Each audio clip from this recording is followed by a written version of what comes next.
Hi everybody. दोस्तों, हम सभी जानते हैं कि अच्छी इंग्लिश बोलने के लिए या अच्छी इंग्लिश लिखने के लिए अच्छी वोकैबुलरी का हमारे पास होना बहुत ज़रूरी है। ख़ास करके अगर आप किसी कंपेटिटिव एग्ज़ाम की तैयारी कर रहे हैं या अगर आप इंग्लिश लिटरेचर का कोई कोर्स कर रहे हैं, तो ऐसे वर्ड्स जो जैसे न्यूज़पेपर है द हिंदू या इंग्लिश लिटरेचर में जो कुछ वर्ड्स हैं, ये जो इस्तेमाल होते हैं, इनको सीखना हमारे लिए बहुत ज़रूरी है।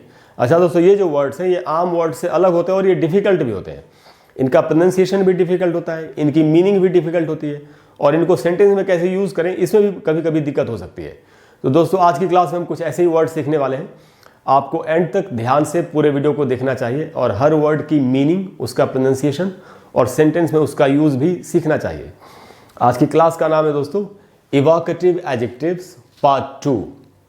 पार्ट 2 का मतलब ये है दोस्तों कि इसका हम पार्ट 1 ऑलरेडी कर चुके हैं।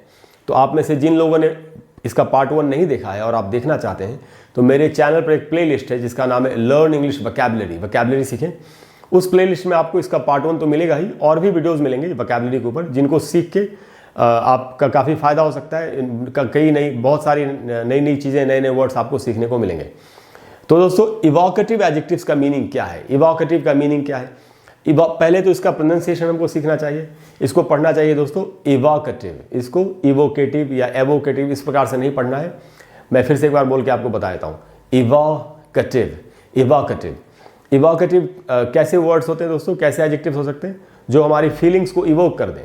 इसका मतलब क्या हुआ? इसका मतलब ये हुआ कि जैसे कोई भी ऐसा वर्ड है जो पावरफुल वर्ड है, स्ट्रांग वर्ड है या एडजेक्टिव है, जो हमको किसी बात की याद दिला दे, किसी सेंस की याद दिला दे, किसी स्मेल की याद दिला दे, किसी कहानी की याद दिला दे, किसी घटना की याद दिला दे, जो इवोक कर दे फीलिंग्स को। ये बड़े पावरफुल एंड स्ट्रांग वर्ड्स होते हैं। तो इनको सीखना तो वैसे ही हमारे लिए ज़रूरी है अगर हम अच्छी इंग्लिश बोलना चाहते हैं तो दोस्तों, जो पहला वर्ड है हमारा आज का, वो है कॉन्ट्यूमेशियस।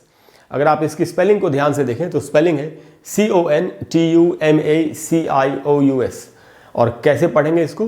कॉन्ट्यूमेशियस। अब मैं आपको उच्चारण बताता हूँ। कॉन्ट्यूमेई, आप देख रहे हैं ये मई में के नीचे मैंने इसको अंडरलाइन किया है।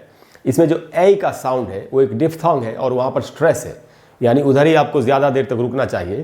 तो इसको हम पढ़ेंगे कॉन्ट्यूमेशियस, इस प्रकार से कॉन्ट्यूमेशियस। ए पर स्ट्रेस है। वर्ड स्ट्रेस या सिलेबल स्ट्रेस हमको ज़रूर सीखना चाहिए अगर हम अच्छे लेवल की इंग्लिश बोलना या लिखना चाहते हैं। तो वर्ड स्ट्रेस अगर आप सीखना चाहें तो मेरे चैनल पर एक प्लेलिस्ट है जिसका नाम है लर्न इंग्लिश प्रोनाउंसिएशन, उच्चारण सीखें।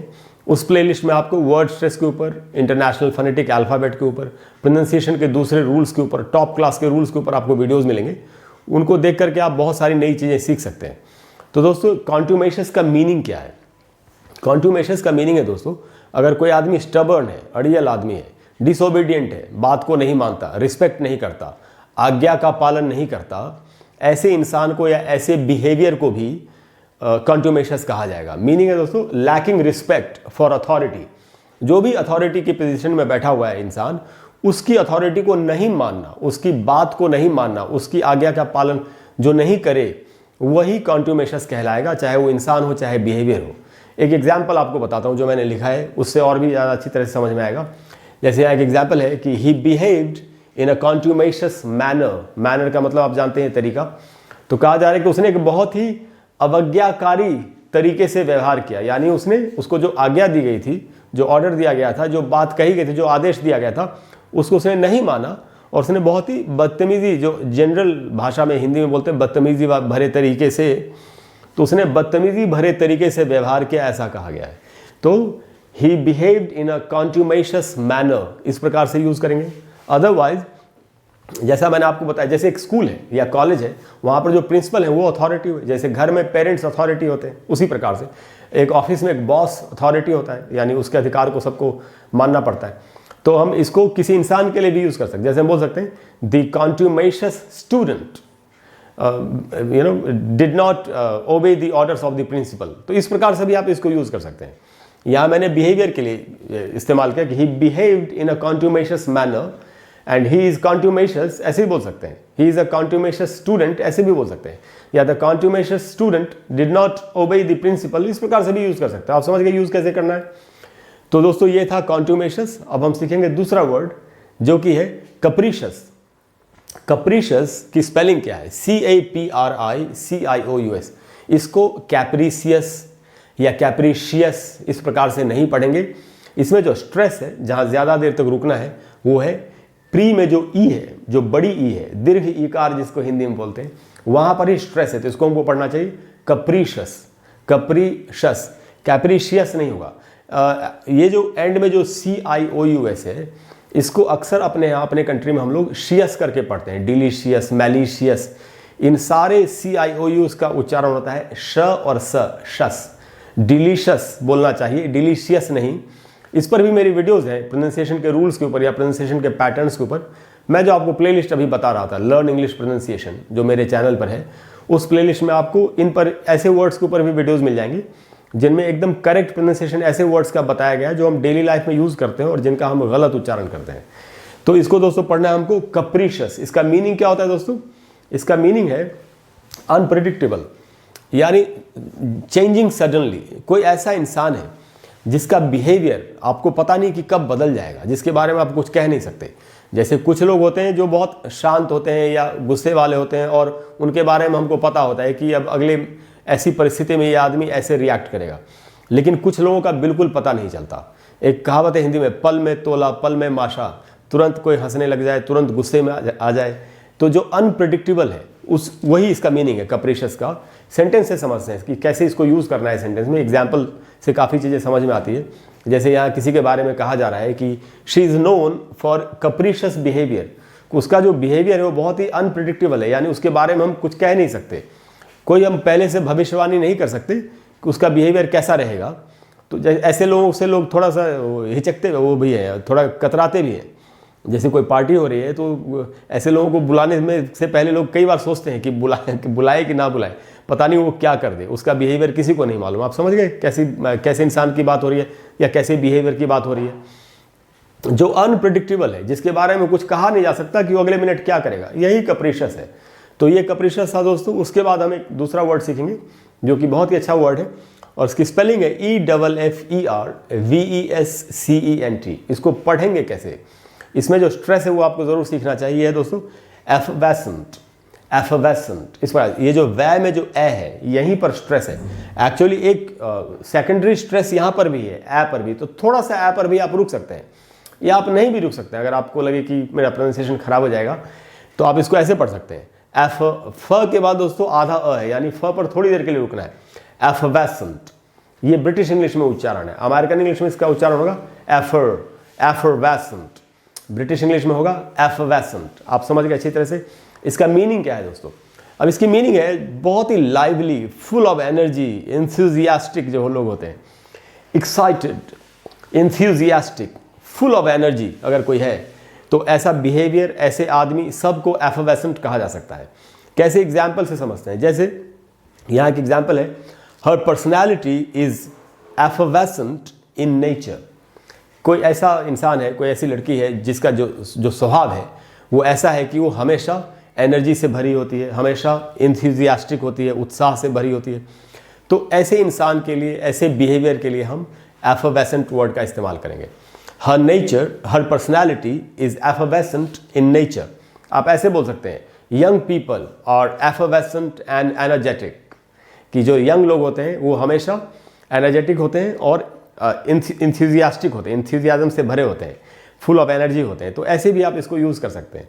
तो दोस्तों ये था एफवेसेंट। अगला वर्ड जो हमारा वो है स्टिजियन।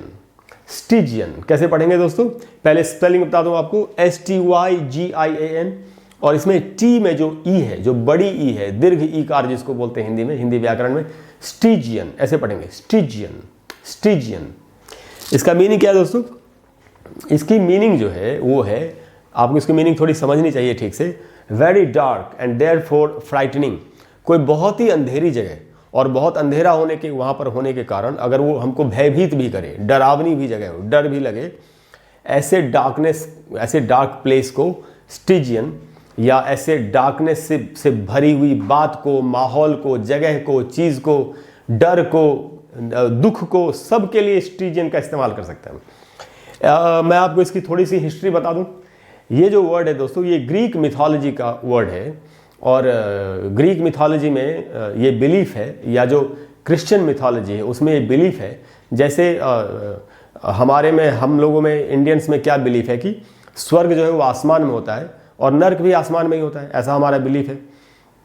लेकिन क्रिश्चियनिटी में, ईसाई धर्म में, या जो वेस्टर्न मिथोलॉजी है उनमें ज़्यादातर में ये बिलीफ है कि स्वर्ग तो आसमान में होता है और नर्क जो है वो पाताल में होता है। और नर्क के लिए एक वर्ड है हेल, वो तो है ही, और अंडरवर्ल्ड का भी इस्तेमाल होता है नर्क के लिए। एक अंडरवर्ल्ड होता है जिसमें गैंगस्टर लोग होते हैं, वो भी एक अंडरवर्ल्ड है। मैं उस अंडरवर्ल्ड की बात नहीं कर रहा, मैं जो ओरिजिनली अंडरवर्ल्ड मीनिंग था वो पाताल के लिए था, कि जहाँ, तो ऐसा उनका मानना है ग्रीक मिथोलॉजी में कि जो अंडरवर्ल्ड है, यानी कि जो ज़मीन के नीचे जो दुनिया है, उसमें बुरे लोग, बुरी आत्माएं, ये सब रहते हैं। तो एक नदी थी ग्रीक मिथोलॉजी के अनुसार, नदी है अंडरवर्ल्ड में, वो है स्टिक्स, STYX। तो स्टिक्स जो नदी है वही है स्टिजियन।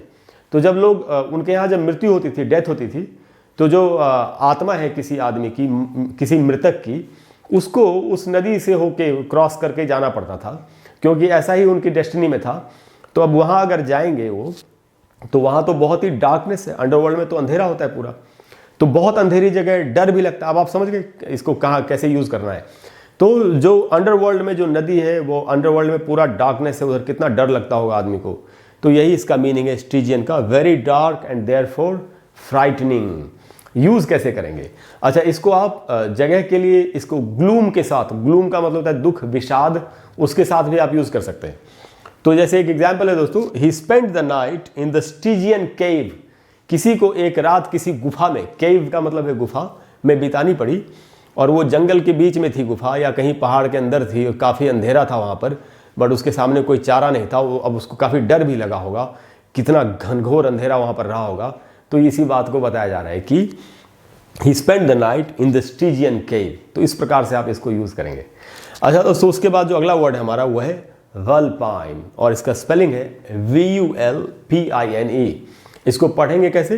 वल्पाइन, वल्पाइन। व में जो अ है उसी पर स्ट्रेस है, उसको अंडरलाइन कर दिया मैंने, वल्पाइन, वल्पाइन, ऐसे करके इसको पढ़ना है। इसका मीनिंग क्या है दोस्तों? इसका मीनिंग है ऑफ और लाइक अ फॉक्स, कनिंग।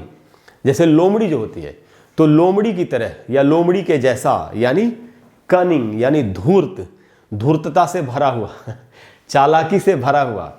जैसे किसी आदमी की स्माइल है, या किसी का नेचर है वैसा, किसी का बिहेवियर है वैसा, जो धूर्तता से भरा हुआ हो, तो उसके लिए आप वल्पाइन, यानी जहाँ पर भी कनिंग वर्ड का यूज़ कर रहे हैं, नॉर्मल ऑर्डिनरी इंग्लिश में, प्लेन इंग्लिश में, वहाँ अच्छे वर्ड के लिए आप वल्पाइन वर्ड का इस्तेमाल कर सकते हैं। तो वल्पाइन का मीनिंग क्या है दोस्तों? कनिंग, धूर्तता से भरा हुआ, किसी लोमड़ी के जैसा, ये इसका मीनिंग है। सेंटेंस में कैसे यूज़ करेंगे? तो एक एग्जाम्पल है यहाँ पर, he had a vulpine grin on his face. Grin का मतलब होता है मुस्कुराहट, जब मुंह खोल के मुस्कुराते हैं। तो वल्पाइन ग्रिन का मतलब है धूर्तता भरी मुस्कान। हम कहते हैं ना, उसके चेहरे पे एक धूर्तता भरी मुस्कान थी, यही बात यहाँ पर कही जा रही है। He had a vulpine grin on his face. तो दोस्तों, ये वर्ड्स बहुत ही अच्छे वर्ड्स हैं, और इनको सीखने से आपको अच्छी इंग्लिश बोलने में या कंपेरेटिव एग्जाम्स में काफ़ी मदद मिलेगी। मुझे उम्मीद है कि आपको आज की क्लास अच्छी लगी होगी। अगर आपको क्लास अच्छी लगी हो तो प्लीज़ वीडियो को लाइक करें और शेयर करें, और चैनल को सब्सक्राइब करें। और अगली वीडियो में हम फिर एक अच्छी चीज़, कमाल की चीज़ सीखने की कोशिश करेंगे। इसके अलावा दोस्तों, अगर कोई ऐसा टॉपिक है जिस पर आप चाहते हैं कि मैं आपको एक वीडियो बना करके दे दूं, और अगर मुझे लगेगा कि वो वीडियो ज़्यादातर लोगों के लिए एक्सेप्टेड होगा, तो मैं आपको वीडियो बना करके दूंगा ज़रूर। Thank you very much. I will see you soon. Bye bye.